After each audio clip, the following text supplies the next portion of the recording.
Welcome to the Solo Female Travelers podcast. Here, we go beyond destinations and talk about the parts of travel you don't always hear about. We share tips you haven't heard before, real experiences from the road, and the embarrassing moments that make travel unforgettable. We ask the difficult questions and bring you unfiltered stories from bold, curious, and unconventional women.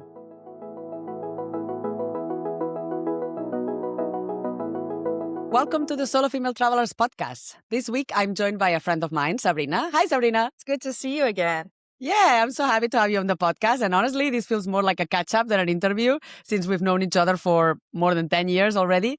And I've seen you cat sit in some amazing places. And this is what we're going to be talking about today. So many women in our community are curious about alternative ways to travel and live that feel more sustainable, way more affordable, and more integrated into the local culture than just hopping around from one short trip to the next and staying at hotels or Airbnbs. And pet sitting is one of those things that people hear about all the time, but don't always fully understand what it actually looks like in real life or how it works. And I love that we're having this conversation while we are both in Saigon right now. Proof that the world is so small and timing can be kind of perfect sometimes that we both happen to be here. But before we dive into the pet sitting and all of that, can you please share a little bit more about yourself, where you are right now based and how long you have been there and what your life looks like these days and for the last 20 years? Okay, Mar. Let me back up a bit. As you know, I've also been a blogger for 14 years. That's how Mar and I actually met. We were both travel bloggers. And then eventually I started pet sitting about maybe 12 years ago. I got on Trusted House Sitters, which is one of the biggest apps for house sitting around the world. And 2 years ago, I based myself in Bangkok. So I'm in Thailand now. I have the DTV visa. That's the digital nomad visa. I've been there. I'm making Bangkok my home base for the next 5 years. But aside of that, I'm still traveling. I'm still pet sitting. I'm right now on a cat sit in Ho Chi Minh City. I flew a month ago to Vietnam, spent the last 4 weeks first in Da Nang, which is beautiful, by the way. I'm still blogging. I'm actually blogging about pet sitting as well a lot. I wrote multiple guides on pet sitting, how to be a good pet sitter, but I also help pet owners to find good cat sitters or pet sitters in general. I also started creating some digital products to help people, resources for digital nomads, not only pet sitting, also I'm very active in Bangkok when it comes to I organize co-working events and stuff. So I have guides on free co-working spaces in Bangkok. And yeah, so that's basically, I work online. I will be speaking at the Da Nang Nomad Fest next month. There's a 9-day conference for digital nomads. I will be speaking there as well on the subject on how to build an online business without being an influencer. So yeah, that's what I'm doing right now. But you have been sort of digital nomad for a really long time. You say blogging for 14 years, but I believe you have been Yes. traveling even longer than that, is it? Yes, I left Germany 18 years ago. That was 2007 or 8. I left Germany. Yeah, that's 19 years now. It's crazy how time flies. And in all these years, you've lived in many places, right? Bangkok, you've actually lived there before. I think Bangkok, or Thailand in general, I lived the longest time. I lived 2 years in Chiang Mai, 3 years in Bangkok. I lived 3 years in Singapore. That's where Mar and I met, I believe, the first time, right? Yeah. I was almost 4 years in Bali during COVID. Then I tried to live in Malaysia for a year. And yeah, finally returned back to Thailand. And also, yeah, obviously, I traveled all around the world. I've been to every continent except Antarctica. But I think Asia is home. Asia is just Yeah, the you've most been in Southeast easy Asian. place. Yeah, and you really Yeah. like it, and it makes traveling very easy. We're going to talk about it, how you travel light later on. But tell me how you got started with pet sitting. What was the first time? How did you hear about it, and how did you find your first pet sit? Oh, yeah, my first pet sit, that was in 2014. I was living in Chiang Mai at that time, and I noticed some of my blogger friends, it was back then the Traveling Weasels, were their blog called. I think they still exist. They were doing pet sitting all across Europe. And I noticed they always posted pictures from really nice houses in Italy and France and being with cats and dogs. And then they told me about it and they were like, Sabrina, you should try it, And then I signed up for Trusted House Sitters, applied for a pet sit in Hong Kong. That was my first one over Christmas. And I instantly got that pet sit. And 2 weeks later, I was flying off to Hong Kong. Wow. From then I was hooked, and the rest is history. And then I started pet sitting all across Asia, Singapore, Malaysia, Bali, Thailand, now in Vietnam. And it's been amazing. Have you counted how many pet sits you've done in all of these years? I think I lost track at 150, but I think it's closer to 200 now. But if I think on average, I do 20 sits a year, and that spans over 12 years. It's probably close to 200 now. Yeah, obviously Wow. there's a lot of repeat sits. Once people trust you, they will book you over and over again. Yeah. Yeah, I can imagine, right? Because in the end, you're staying at someone's home, so it's important to Yeah. have somebody that they trust and for you to also understand the animals. And on that note, what's something that surprised you at the beginning when you started pet sitting? What's something that you're like, oh, I didn't think about that? Actually ask questions. Like, do not ever assume everything will go right or just trust everything will be amazing. Definitely ask questions. So the thing is this, when you apply for pet sit, not always you're able to meet them up front. You know, you might apply for, like the one I'm here in Ho Chi Minh. I was in Da Nang at that time. I'm not just gonna fly over to meet them. So you have a video call before. So it's really important that you ask crucial questions to make sure this is gonna go all smooth. And I actually do have a blog post on that. I think it's like 10 questions you should ask to make sure you're not having like a horrible house sit. Like things like you should ask, for example, is like, where do you sleep? You know, is there like a guest room for me available, or do I sleep in the master bedroom? There were questions I didn't even think in the beginning of. And then what happened? I ended up sleeping on the couch, which now would be a deal breaker for me. Or stuff like, do you have AC? Or do you have a heating system? You know, depending which climate you're going to, you want to make sure you're comfortable. Obviously, internet usually is always available now. But back in the days, also, you had to ask about that. Is there like fast internet, especially for people like me who work online? And then, yeah, obviously, also, you want to see pictures. You want to see, is the place clean? Or like usually ask for a video tour just to get an idea of the place. Because in the end, I need to imagine like, okay, do I feel comfortable there? I work from home. Is the place clean? Is a cleaner coming in maybe once a week? Stuff like this. And then obviously also the pets. Yeah. Do they need any special care? Are they on medication? I think questions I learned on the go later on was asking, I never thought about this, to ask, are your pets sterilized? I would never ask these questions until I had a cat sit where they had 7 cats and 3 of them weren't sterilized and were peeing all over the place. So, or asking a question, does your cat pee anywhere else than the cat litter? You'll be surprised how many cats pee on couches. But although honestly, out of those hundreds of cat sits, I would say 99% were amazing experiences. Those experiences that didn't go well is honestly, it's just one or two that pop up in my mind. And that taught me to ask those questions before. And you Yeah. remember those the most, right? So you definitely are the ones that highlight. Yeah, definitely. And I know that you mostly cat sit, right? Like you don't really take care of other animals. Is it how is cat sitting different from from other pet sitting? Because there's dogs that people pet sit for, and there's like even like Birds, parrots fish, and all rabbits, sorts of animals. Yeah. reptiles. Yeah. I think I've been all my life a cat lady for sure. And I think cat people are just cat people. And it's the same with dog people. Obviously, I did some dog sits in Singapore when I was really desperate for accommodation because, Singapore is expensive. And also, like, I'm not against dogs, but it's just I don't have that same excitement that I have for cats. So I did 2 dog sits. And I think also it taught me like, okay, I do not like needy beings. Like whether it's animals or human beings, I don't like anyone being needy all the time. So, but it was an experience. I walked the dog 3 times a day and all this, but I prefer cats. They're independent. They do their own thing.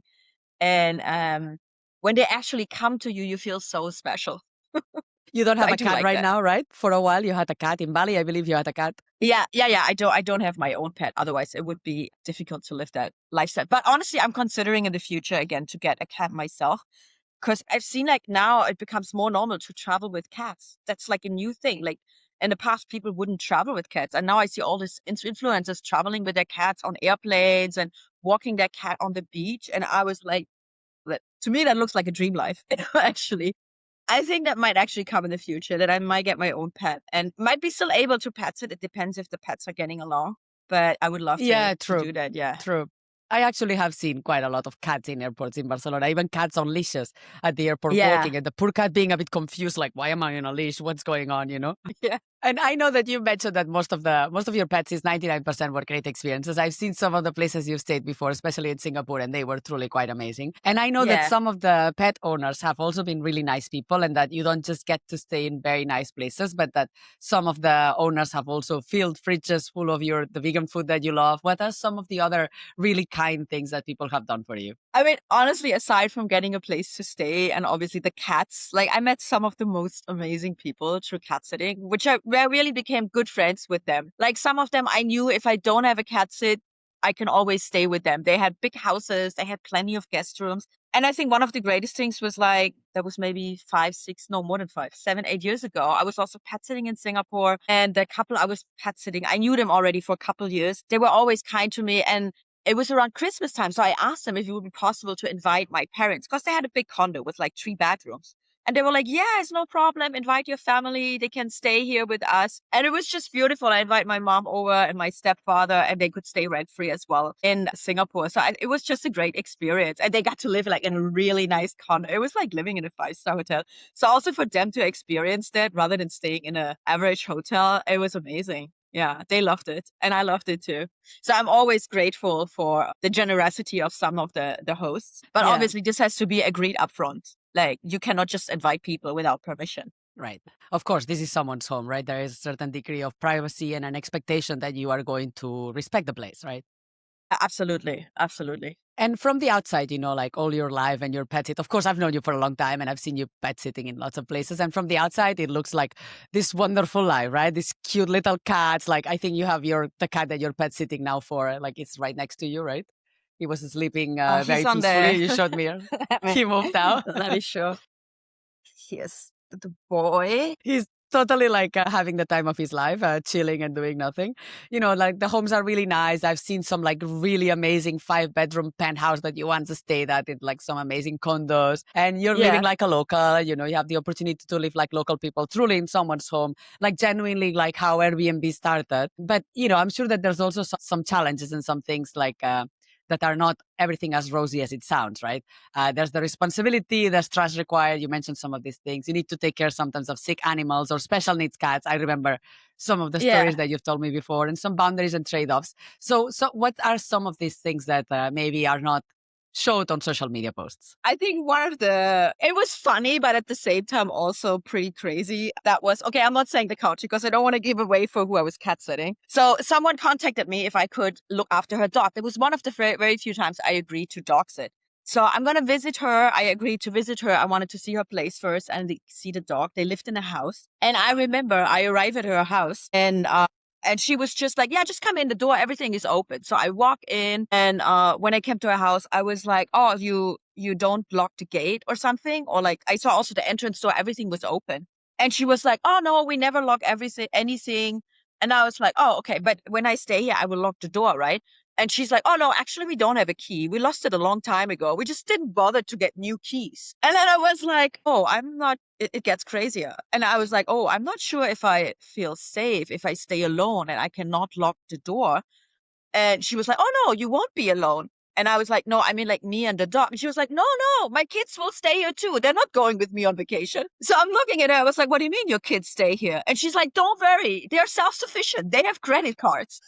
Just make sure they're at bed by 11 and take away their phones. So it turns out that she was going on vacation and left her 2 teenager kids at home with me. I think they were 16 and 17. I was so desperate because it was also last minute. I had no other place to stay. I agreed on it, but it was only 3 days, but it was like, I still remember of it, the place without a key, and she added just casually 2 teenagers to the pet suit.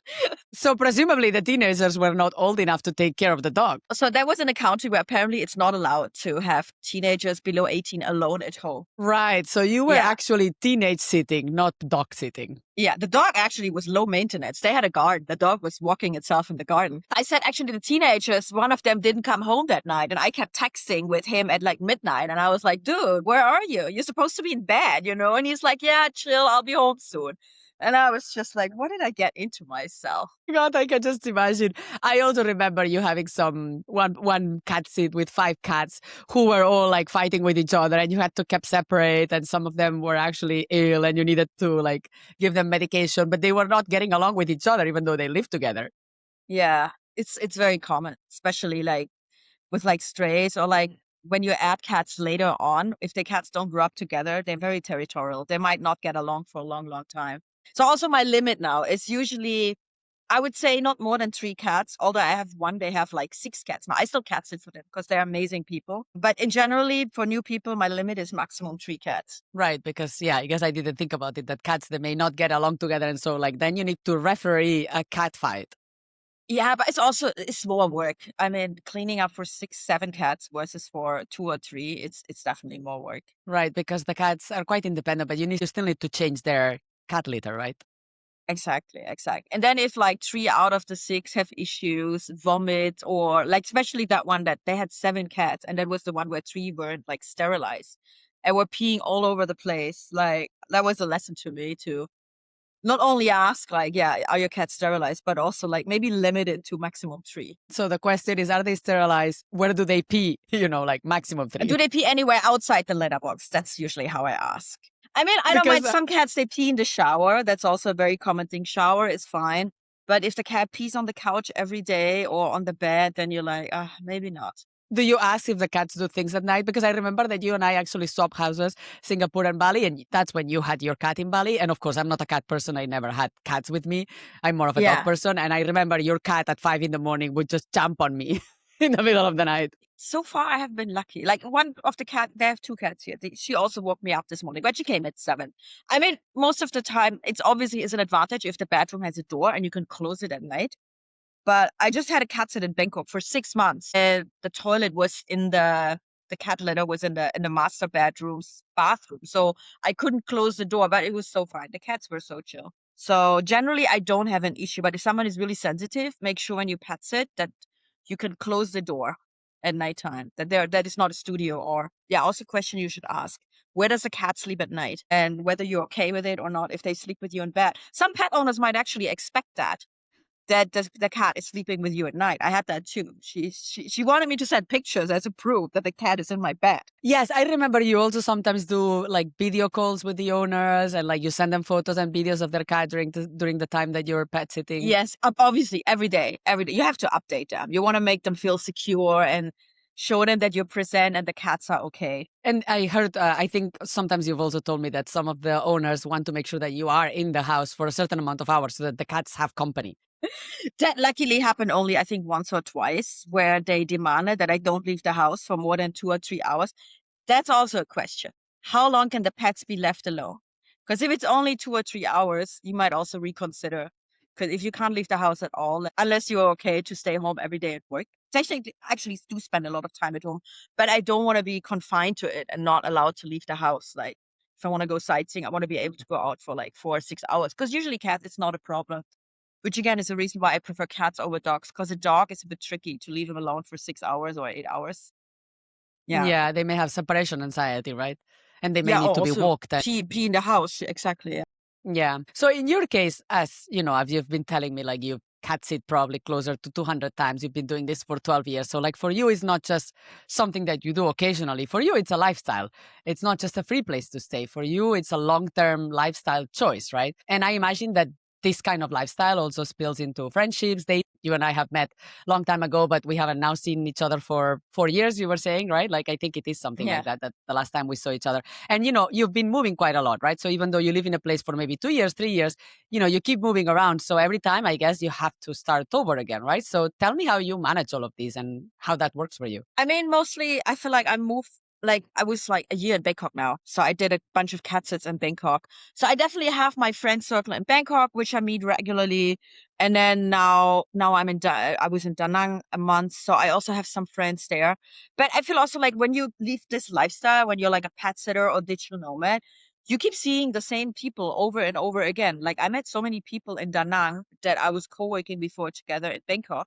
And the same vice versa. Like you go to Bali, I feel like the digital nomads are like always at the same places, whether it's Bali, Chiang Mai, Bangkok, Da Nang, Kuala Lumpur. So I feel like in every place I made my friends. If I go back to Singapore, I have a handful of friends there. You're unfortunately not there anymore. But I have my Yeah. friends in KL because in every place I stayed more than a year. So I just keep going back and revisiting those friends. Right. Because in your case, you've mostly been staying in Southeast Asia, which is a relatively Yeah. small geographical area anyway, right? Like within 2 hours, you can pretty much be anywhere, right? So, like you say, I guess there's a lot of people like you who also live around Southeast Asia and you keep meeting them around. But how would be the easiest way for you to meet people? Like, what's the first place that you go if you're like, okay, you're in a new city, how do you go and find people to meet? WhatsApp groups is one of the first things. Da Nang has a massive digital nomad community, WhatsApp groups, Facebook groups. So there's a lot of meetups. In Bangkok, I started myself organizing co-working meetups. We have co-working meetups 3 times a week. So that was a way to meet people. And then people I met there at the co-working came now to Da Nang. So I met them there again. But to be honest, sometimes like now I'm in Ho Chi Minh and I have no desire to see anyone. Sometimes I'm so burned out from like socializing. And I think, I don't know if you feel the same, like the older I get, the more I appreciate alone time and like the peace it Yeah, comes with. absolutely. And just like, yeah, focus on work, reading a book, it just gives me so much peace. So the urge to constantly meet people is much lower than it was like maybe 5 or 10 years ago. I think right now I just meet people that I already know. I'm not too keen actually to meet new people. Yeah. And then, as I said, I have so many pet sitter friends who live the same lifestyle as me. They pet sitted Cambodia. I just met her in Vietnam. Now she's in Bangkok. Originally, I met her in Kuala Lumpur. So they do exactly the same that I do. If I have a sit that I can't do, I ask if she can do it. We help each other out. It's also amazing. Not only the digital nomads, but also the pet sitter community. How many people do that here full time in Asia? Right, right, right. Okay, so yeah, I mean, you're a very sociable person, right? Like, I'm sure everybody can already tell from this conversation that you're a sociable person. You talk to anyone, you're a fun person to be around. You always have crazy stories to tell. There's always something exciting going on in your life, right? And so I'm sure that it's not very difficult for you to meet people. These co-working sessions would be what? Like, you all just meet at a co-working space and like work together? Yes, I do that in Bangkok. We not co-working space.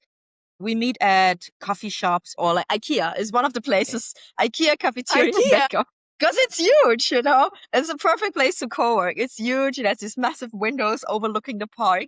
That's one of the places. And then we picked out 2 other coffee shops. So we have 3 hosts in Bangkok. We rotate. And then, usually 20, 25 people show up at these co-working events. I also found that interesting because I'm not an outgoing person. I stopped drinking alcohol. I don't go to parties. So it was like a nice way to meet other people, but in a more like professional environment. Like there's no drinking involved. Everybody comes with their laptop. So you can socialize if you want. And if you don't want, you just put in your headphone and pretend you have work or you work actually. So I do really love my co-working meetups. It's a great way to meet people. Yeah, and you also used to do acro yoga, right? I don't know if you continue to do that still. Right now, not so much, but I saw also there in Da Nang on the beach doing everyday acro yoga. I need to find time to actually get back in. I would love to do that again. Yeah. Fantastic. That was a lot of fun. Even you showed me how to do some of the things, right? So I wanted to circle back on like your non-negotiables, right? You have mentioned quite a few things like no more than 3 cats. Does the place have a door? Do the cats be where they need to be? So run me through the list of just to recap all the things that for you are non-negotiables when deciding a pet. Like if you go to Trusted House Sitters or the website that you may go, what are the filters that you put? Cats only. First of all, cats only. Cats only. For me, reachable by public transport, or it's in Da Nang, obviously there's no public transport, or affordable taxis. If it's Singapore, definitely near public transport. Malaysia as well, definitely. In Bangkok, I don't care so much. In Vietnam also, it doesn't matter. Cats only. I prefer condos over houses just because it feels safer to me to have that additional security layer. Right. Air And they have conditioning, clean facilities, right? places. Pools, Yeah. gyms. Gym. Unfortunately, here, no. I was so excited to come here. Turns out there's no gym here. But it happens. I just assume it's a condo. There's a gym. But yeah, I guess it's different in Vietnam than in Bangkok. Clean, definitely clean places. Cameras. Another question you should ask. Do you have any security cameras I should be aware of? It's something I never ask in the early stages, but it's actually very common that people have pet cameras. I definitely want to know where they are. If they're like in the living room, I would tell them, I will unplug them. If they're a bit, yeah, if they're weird about it, sometimes I can plug them in when I go outside so you can watch your cats. But personally, I don't feel comfortable being supervised while I'm like on the couch watching TV or Yeah. whatever. I don't mind cameras outside or whatever, overviewing the ad, especially if it's a house. I actually prefer there's cameras outside just for security. Yeah, that's pretty much it. Oh, is a cleaner coming in? Questions like that. And if they are coming in, do they have a key? Do I need to let them in? Is anyone else coming in the house? That's also something. I had a cat sit where suddenly the mother was coming over and wanted to stay overnight. And I'm like, why? Or the brother was in town and wanted to come and play with the cat. So yeah, Okay. question, is anybody coming in while I'm staying in the house? Because technically on Trusted House Sitters, on these apps, it's not supposed that anybody else come in except for like a cleaner. And I guess you want to make sure that there's air conditioning, right? Because Southeast Asia is very hot. Absolutely. Also a question, air condition. Like most places have air conditioning, as you said. But I had a few in Singapore where they said, yeah, we have it, but you're not allowed to use it. Because they were so worried about the electricity bill that they said, yeah, just use the fans. Which is also, again, no, I want to be comfortable. Like, Singapore, it's hot all year. Yeah, and the fans are noisy, you know. Exactly. So I always ask about the AC, and if they act weird about, or I had people asking me to contribute to the air condition bill when I'm like, I'm pet sitting for free, and you're asking me to pay for the AC. Like personally, I would do that. I guess everyone has to decide for themselves how much desperate they are to pet sit. But my rule is like I'm not paying if I offer free pet sitting services. Right. I know that you mentioned that you have some digital products and some things that you've been creating to help people pet sit. So for those who are considering starting out with this, what are some things that they need to think about before they get started to decide if it's a good fit for them and what kind of people is this not good for? For example, I know it would not be good for me because I don't like being woken up in the middle of the night by a cat and I don't like needy animals and I don't have the patience for it. But what are some other people that you're like, I think this is not good for you? Okay, I think most important is obviously don't do it for that free accommodation. Like first rule is you must love pets. You know, you must treat them like your own. Like pets are for people like their babies, their family. So if you're not into pets or if you feel bothered, don't even do it. Do it for the pets first. Do it because you love pets. You love the company of animals. You enjoy that. That's one thing. The free accommodation is just a plus. It's a bonus. But you should be a pet lover. And then obviously complete flexibility. Like I had people asking me like, "Oh yeah, can you find me a pet sit from 1st to 15th July? That's when I have vacation." That's not how it works. Like you cannot put your dates and expect people to, it's the other way around. So people advertise their pet sit, put in the dates, and then people can apply. So you cannot just go ahead and say, "Oh, but I'm only available for like half of the time." No, that's not how it works, you know? You have to imagine like the owner, the pet owner want to have it as easy as possible without any friction. So ideally they have someone that stays the entire time in their house. I mean, not like the entire time, but like the entire period. And not like deciding after a week that they have to leave or like, and then the pet owner is already abroad and needs to find a new sitter. That all causes like trouble and friction. So be reliable. Yeah. Be committed. If you commit to the dates, be there, be in contact. This is not for like people who like switch off their phones, go on a digital detox. When you do a pet sit, you need to be reachable, you know? Don't take hours to respond. If the pet owner asks me how the cats are doing, I'll respond like very, very shortly after. I'm not letting them wait because he might get buried or something. Update the house every day, set the pictures. Yeah, I would say don't pet sit to get free travel. I would say travel first. Go to a place that you want to see. Whether, for example, if it's Italy, go book a flight to Italy, go there, and then start looking for pet sits while you're there. And if you get one, it's a bonus. And if not, then just stay in a hotel and explore the area. Like, don't use pet sitting just to get like free vacations. Because then if someone will let you down or something gets canceled, yeah, you might be at a financial loss. So only do it, always calculate, okay, if something gets canceled, I am able to also pay for a hotel if this is not going to happen. There's obviously risks involved. It's very low. I had like out of 100 cat sits, I think I had only 2 last minute cancellations. So just be prepared for that sometimes things don't go as planned and you need a backup. Yeah, yeah. Especially if you're like, let's say you travel during peak season or like during New Year's or Christmas or something that's like really peak season, and then you last minute have a problem and somebody cancels, and then you're out of pocket for like staying somewhere really expensive where you already booked flights and you cannot cancel them. They're not refundable. So this is Exactly, yeah. important for people to bear in mind that this needs to be something that you have a plan B for, and it's like Always have it's a a plan help. B. Yeah. Yeah. So you've started creating like these digital products, right? And one of them is a Yes. day challenge for people to get started. So tell me what will be on those 7 days? What are the steps that people need to follow to start from zero to getting the first pet sit? Exactly. I created this challenge a couple months ago just to help people. Yeah, it's called like how to become a house sitter and never pay for accommodation again. It basically teaches you step by step, firstly, where you can find incredible house sits. There's not only apps, there's also plenty of Facebook groups. I link them up Yeah. there. I will help you to create a professional looking pet sitter profile that gets chosen. I will like guide you on how to send applications, what questions to ask, how to prepare for your sit, how to avoid bad sits, like how to spot red flags, and overall how to be a great sitter. And yeah, take you step by step. Every day I have a little task for you. And after 7 days, you should be confident enough to go out there and apply for your first pet sit. Yay. And get your first pet sitting situation. If you don't have any experience though, how would you make your profile stand out amongst a sea of people if you haven't never done this before? How can people compensate for their lack of experience? Yeah, I love that question actually. Most people always ask me, they said, "Oh yeah, for you it's easy to get sits. You have all these reviews, but like I have Right. none. What do I do?" So generally I say, first of all, have a profile that looks trustworthy. Make sure you have photos with pets. Whether if it's cat sitting, make sure you have photos with cats, or if it's dog sitting, same with dogs. But don't just post selfies of yourself. Make sure there is always an interaction with a pet so you look like someone that is around pets. That's the first thing. Be honest on who you are, on your lifestyle. For example, in my profile, I mentioned that I don't smoke, I don't drink, I work from home. All the things that are attractive to a pet owner. I like a place clean. I will leave the place tidy as well. Stuff like this. And what I suggest when you apply for a sit and you have no reference at all, I would say when you start from zero, apply for pet sits in the area where you are right now. Let's say you're still at home, you're sitting in Spain or in Germany, and you want to use it later to travel. Start with pet sitting in your own city. So let's say you are in Barcelona, you apply for pet sits in Barcelona, where by the way, there's a lot in Spain.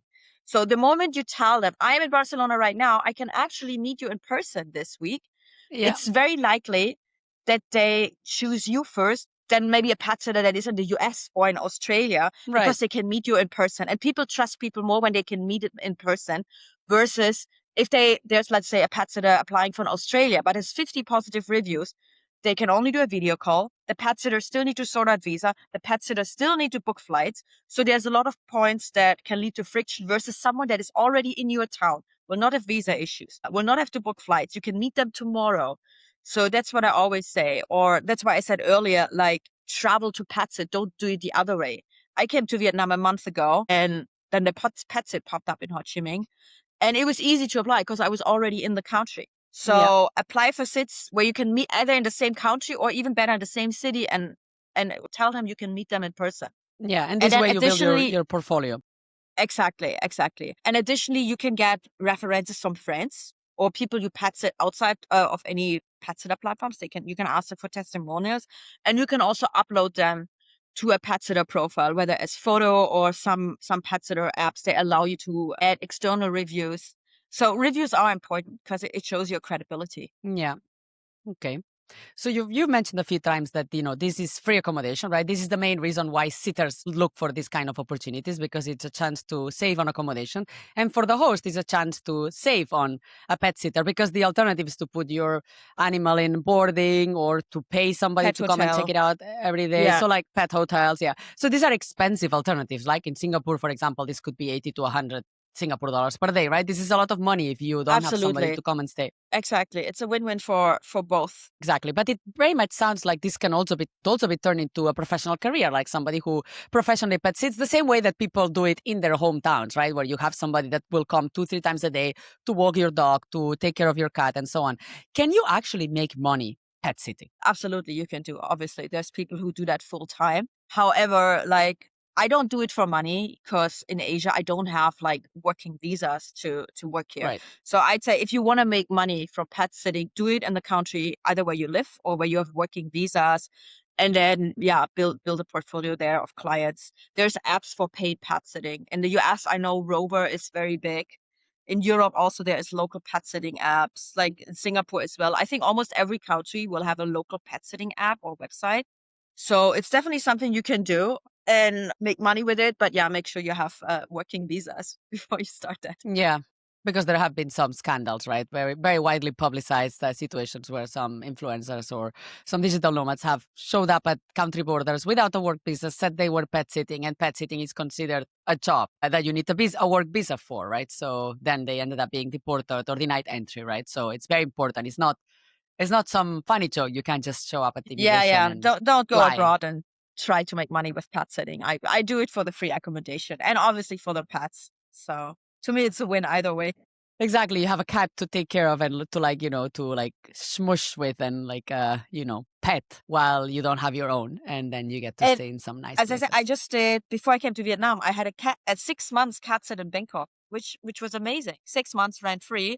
I was in an amazing Wow. place. I had a cleaner coming in once a week, and the cats were the most adorable. I was so in love with them, and it was just amazing. It was more than just a free place. It was like a home with like two cats I dearly love. Yeah, and I I was know that really sad when she came back. I know that some house sitting, like sometimes you can house sit only without any pets, right? You're just taking care of the house. And this sometimes tends to be quite a long stay because maybe it's somebody's second house and they are not there for 6 months of the year. So they just want somebody to stay in the house and take care of the house, not even any pet, maybe just the plants, and make sure that everything is kept clean and that there's someone there so that they don't have any break-ins and things like that, right? So there's sometimes that they're even more low maintenance than just a cat. Yeah, although I think it's more common in Latin America. In Asia, I don't remember ever seeing a house sit without pets. But I know like in places like Costa Rica, Mexico, or wherever there's a rate of more like break-ins, it's more common like that people look for sitters to stay there. In Asia, it's not so, it's so safe here in Asia. Like nobody would need someone if they Yeah. go on vacation and don't have pets. So if it's just for the plants, they just have the maids coming in like once or twice a week. Yeah. That's true. That's true. And also in some places, people don't have so many holidays, right? Like in Singapore, people are rarely going to take 3 weeks and go away, right? Maybe they take a 5-day weekend. And so you have a shorter pet sit. Yeah. Yeah. In Bangkok, it's good. There's a lot of expat teachers. They all got lots of vacations. I already got a pet sit for 6 weeks in summer. All the teachers going home in summer. So it's very easy right now to get a 6-week sit in Bangkok as well in Kuala Lumpur, like basically all the cities where you have a lot of international schools. Yeah. So if you're looking Oh, out, okay. keep an eye. There That will be a makes lot sense. coming up for Bangkok, Hong Kong. But what else did I say? Kuala Lumpur, I know, is also a lot of like English teachers. Singapore, not so That makes a much lot of because sense. everyone speaks English. So with almost 200 cat sits or sits in general, I'm sure you have some very good stories. What are some of the most memorable ones for you? I mean, aside from the houses, amazing places, I got to say, I have to say, amazing places. But I think truly it's actually the pets, the connections you made with the pets, where you're like, oh my God. Like I told the one of the cat sits, if you ever cannot look after your cat anymore, I would adopt your cat in a heartbeat. Like honestly, you bond with them, especially if you stay longer with them.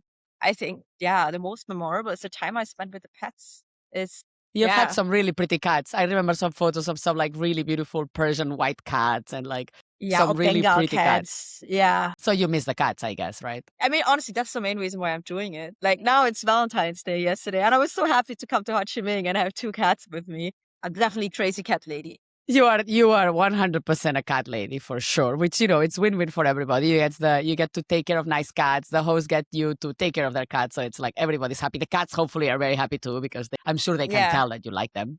Yeah. And you've done it for so long and you've been a digital nomad and you've been traveling around for so long.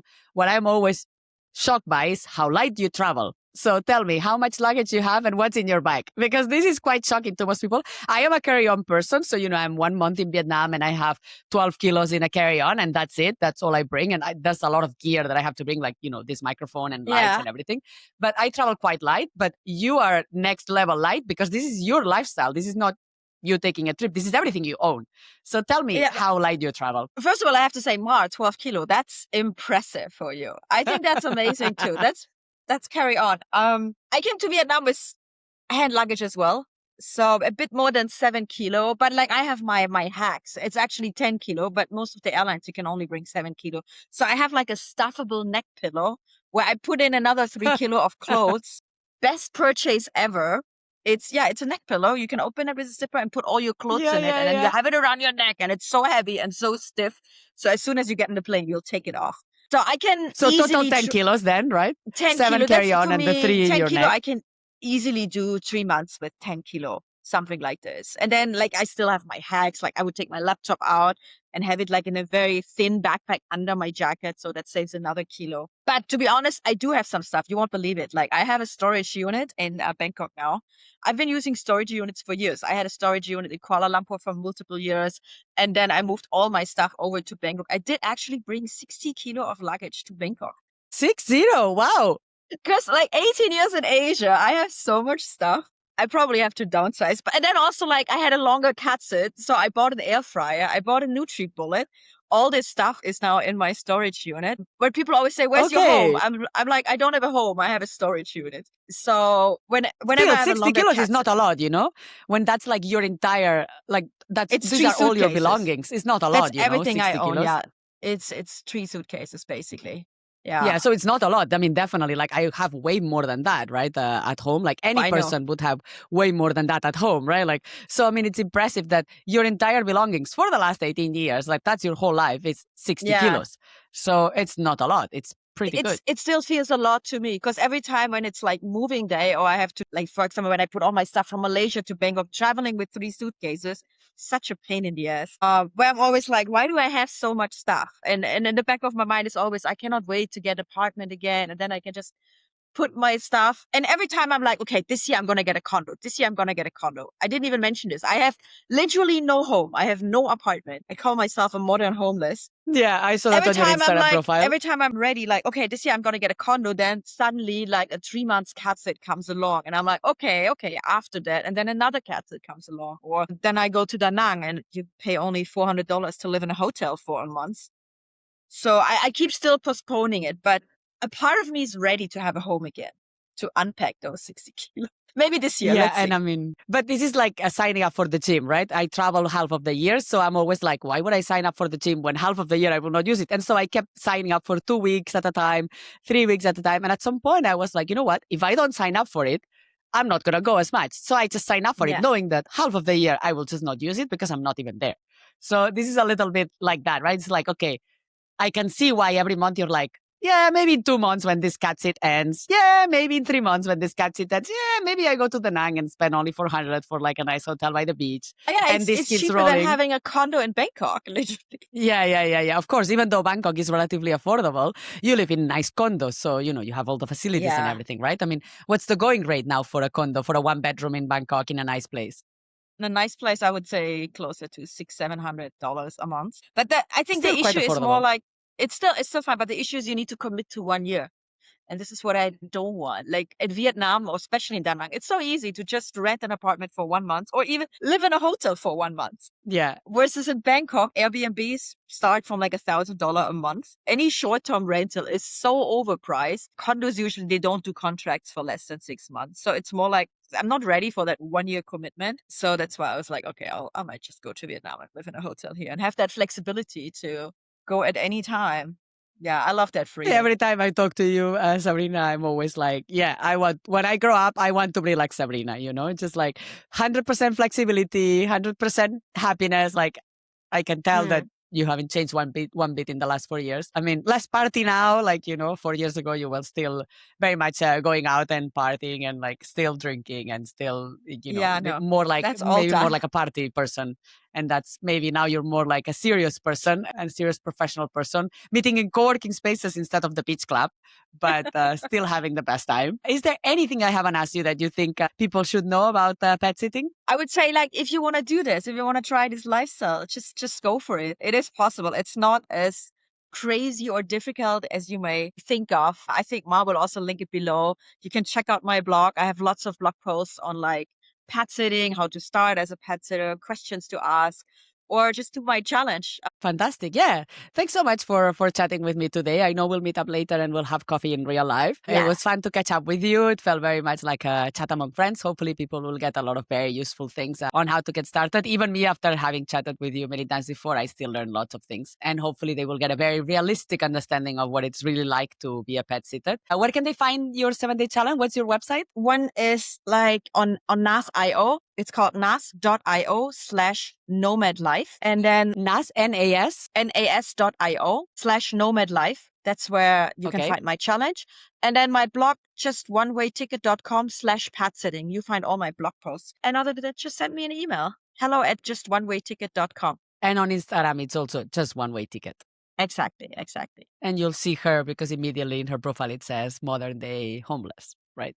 Yeah, modern homeless. Exactly. Yeah. Don't you have also a pet sitting profile with all the cat photos? I do. I have another Instagram called catsitter_travels. That's where I like basically put all my cat sits because I don't want to bother all my regular friends with cat pictures all the time, although I do that too. But like, yeah, the cat sits I have on another profile, catsitter_travels. You can check that out too. Fantastic. Thanks so much, Sabrina, for sharing everything and all of your experiences, and see you soon. Thank you so much. Can't wait to see you. And it's time for this week's embarrassing travel story. We'll call this one Mr. Pee Pants. This one comes from Brandy Neuterman, and here's her story.